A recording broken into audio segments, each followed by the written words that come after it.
Hi guys. Just tuning in to show you all how to use your new malas.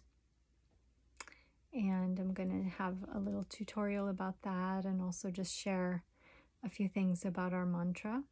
Oh, and share the mantra itself as well. So I just wrote about it on our page, but I'm going to talk a little bit about it as well so that you can, for those of you who are more visual. So for this 10-day challenge, we are going to be chanting to Ganesh.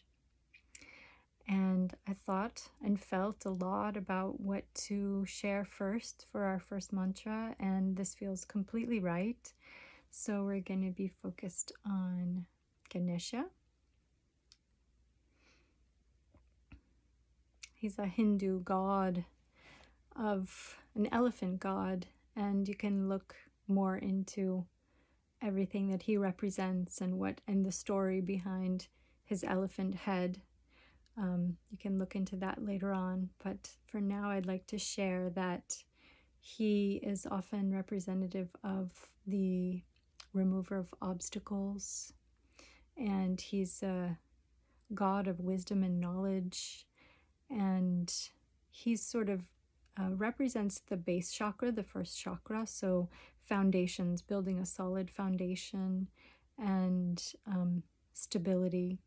So you can imagine, what I really like to imagine when I'm praying to Ganesh is that I'm riding on the back of a giant, beautiful elephant, and in the path are all of my obstacles being swept away by his magnificent trunk.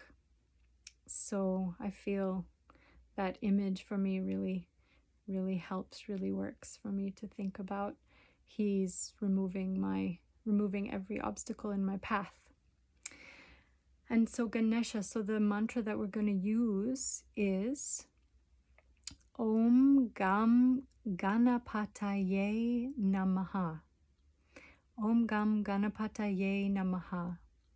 So how we're going to do that, I'll explain with the mala. And I'm going to use my big lotus seed mala so that you can see it a little better in the camera.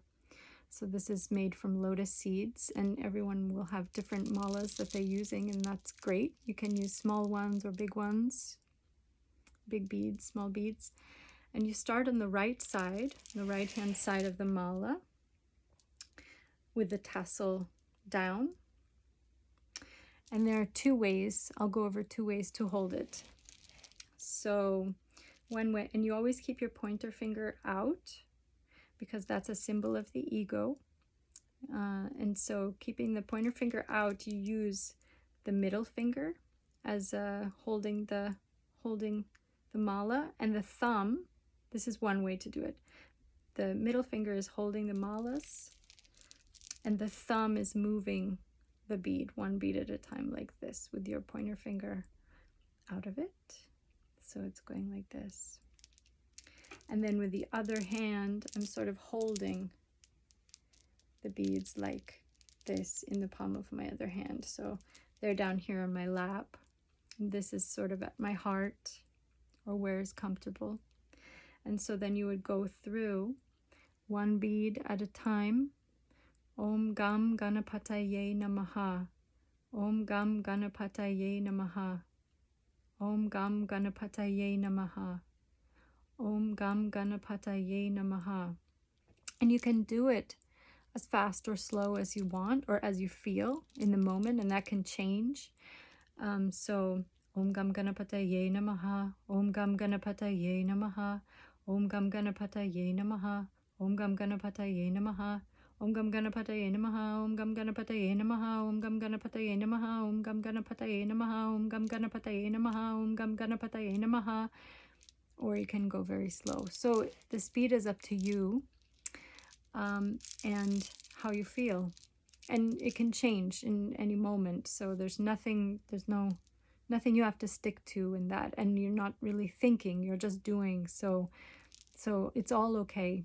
And you might find as you're meditating that you might have some movement in your body as you're doing it. That's totally cool. That's to me, I think of it as Kundalini rising, like energy rising from the base chakra up through the head. So the more you get into meditation and mantra practice, you might feel that energy rising, the Kundalini. And so sometimes your body is moving, or sometimes you're going in a circle. Different things happen when you're meditating to your body, and that's all observed, and that's all okay.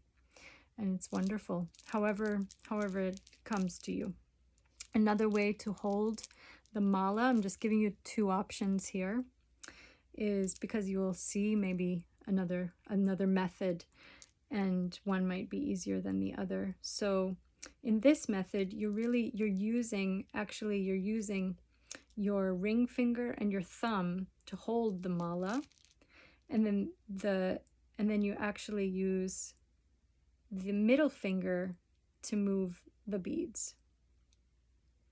So it's almost like you're holding them with your fingers like that. And then the middle finger is moving the bead. So this is not generally how I do it, so it looks maybe a little awkward from your perspective. But so this is like this: Om Gam Ganapataye Namaha, Om Gam Ganapataye Namaha, Om Gam Ganapataye Namaha, Om Gam Ganapataye Namaha. And I'm doing it kind of close to the camera, not how I would maybe normally. Here, I'll give an example of what it will look like. So I'll probably, as you can see here, so I have this in my hand like this.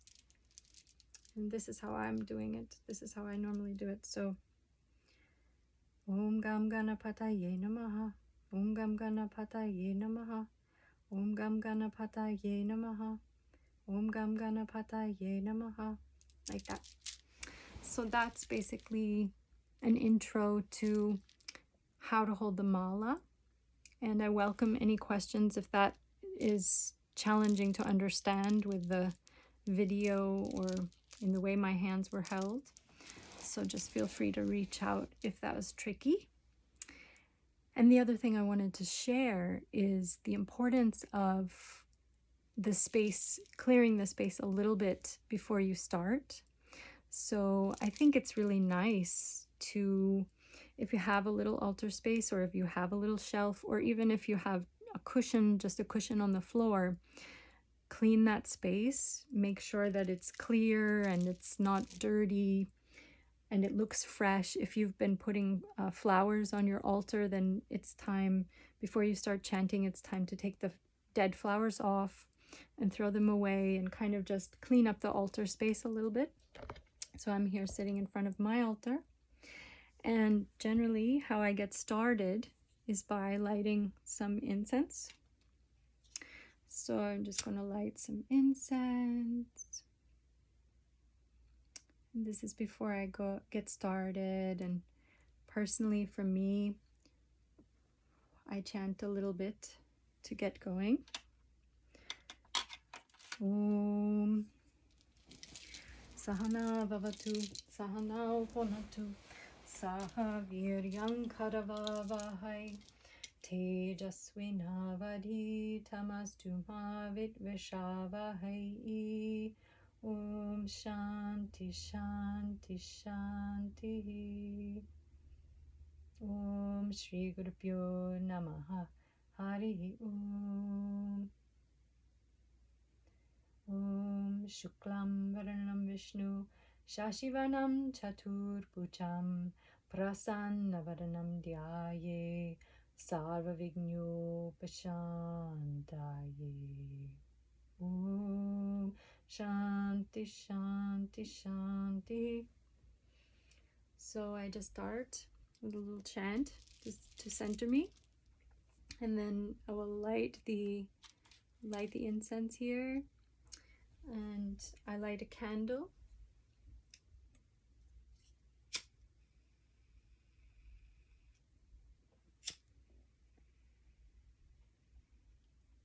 And that all helps create the space a little bit So the incense, the candle, you don't have to do an opening prayer. That's just, I'm just sharing what I do oftentimes. And so, and then I just sit for a moment in silence. And what I like to do before I meditate is set an intention for the meditation.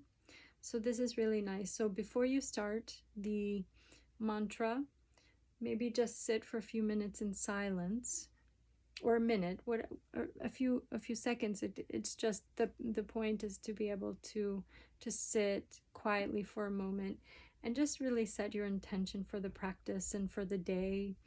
And I like to envision that I have a flower I'm holding to my heart. So I sit with that intention, which is the flower in my heart. And then feel what it is, my intention for the day.